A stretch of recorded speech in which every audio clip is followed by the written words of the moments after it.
Hello, it's Randi Rhodes. Here's a clip from our show, and go to randyrhodes.com for the whole thing and a podcast. Buy a stinking podcast.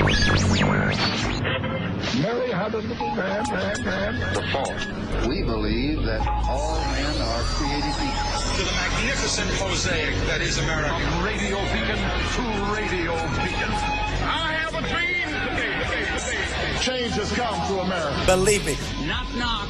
Who's there? It's a figment of your imagination. Randi Rhodes Show.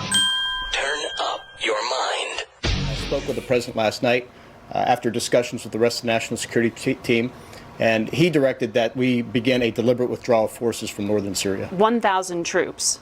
That's How correct. long and over what time period will you be Well, pulling it'll be a back? deliberate withdrawal, and we want to conduct it as safely and quickly as possible. We now know, we believe, that the Turks now intend to go further south than originally expected and to go both west and east, which would increase their zone from beyond a 30-kilometer depth and nearly 440 kilometers wide. I can think of nothing more disgusting in all the years I've been in Congress than what this president is allowing to happen with the Kurds. We have pulled the rug out from under them. They're being slaughtered. There are war crimes being committed against them.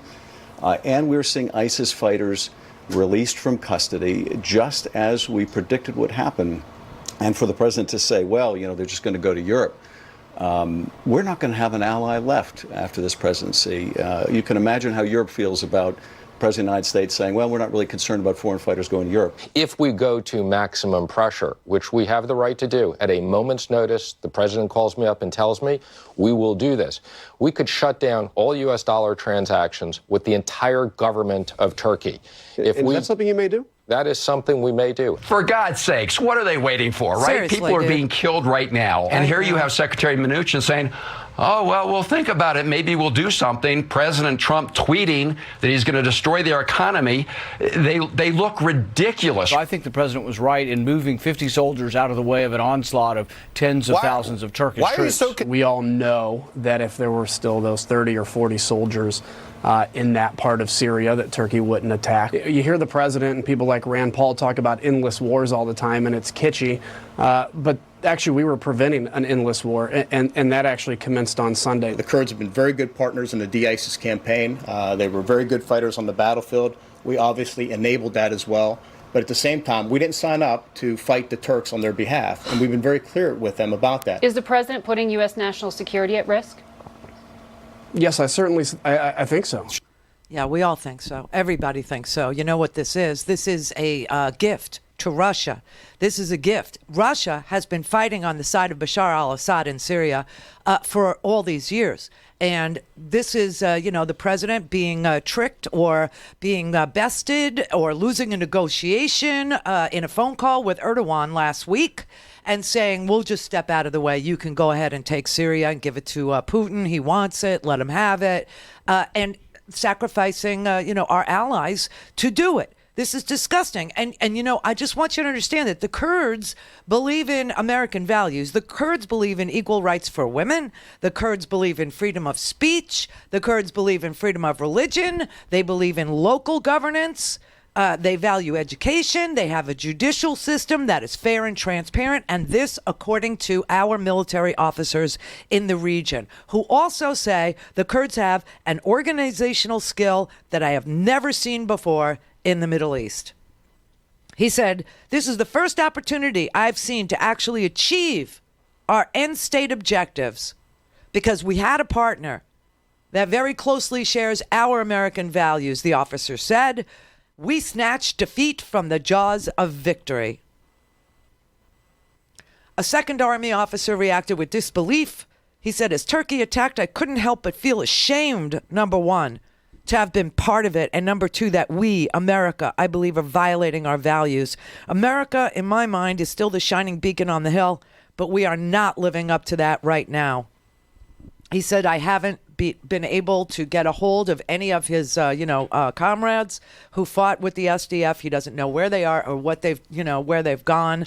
Today, we have reporting that the Kurds have entered into an agreement with Russia because they will be slaughtered if they don't kowtow to Russia, if they don't agree to throw in with Russia and Syria, Bashar al-Assad, then they will be absolutely slaughtered because the foreign fighters, the Arab militias that we saw last week fighting against the Kurds, fighting against our troops were fired on. You know that. The president said nothing, but the troops were fired on.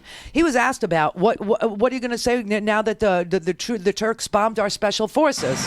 Been bombed today. Our special forces were bombed by the Turks. Are we going to take sanctions against the Turks? Well, we'll take a look at it. We'll take a look at it. The Syrians have bombed U.S. Special Forces. The Syrians have bombed U.S. Special Forces. We'll take a look at it. We lost American lives. And then there was an ISIS attack with a suicide bomber killed 4 Americans. President says nothing about any of this. Nothing at all. Because somebody has something that the president either wants or wants concealed. And we don't know yet which it is. It could be a combination of both. But the president is obviously doing Russia's bidding. What Russia couldn't achieve, Russia is being able to achieve because the president of the United States ordered our soldiers to step aside and to just take it. And just take it. This is so sick. And now we're, listen, the troops are not out of Saudi. They're not out of Syria. They were moved to another base. Okay. So when he says we're out of there, we're not out of there. That's number one. Number two, these guys aren't coming home. They're being redeployed. Number three, we've had the Turks bomb our special forces.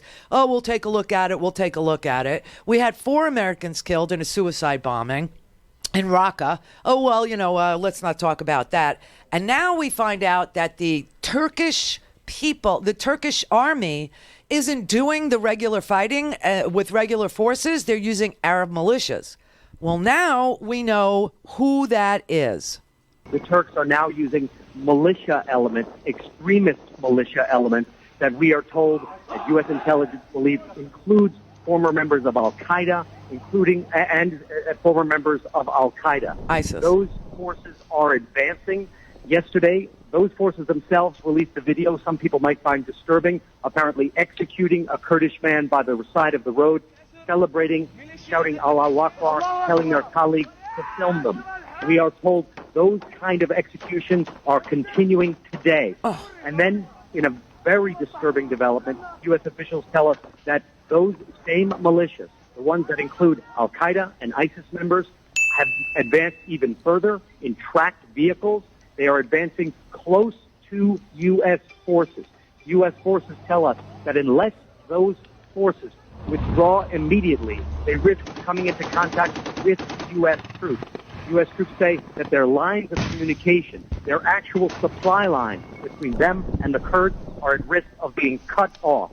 This is a very serious situation. It has turned a corner because of these extremist militias. Also, here on the ground, the situation is deteriorating rapidly. Kurdish officials tell us that one of these prison camps holding hundreds of family members of ISIS supporters has been broken into, and that the detainees inside have managed to escape. Oh, God. We just came from a prison and saw that every day now there are riots and attempts to escape at the prison where we are.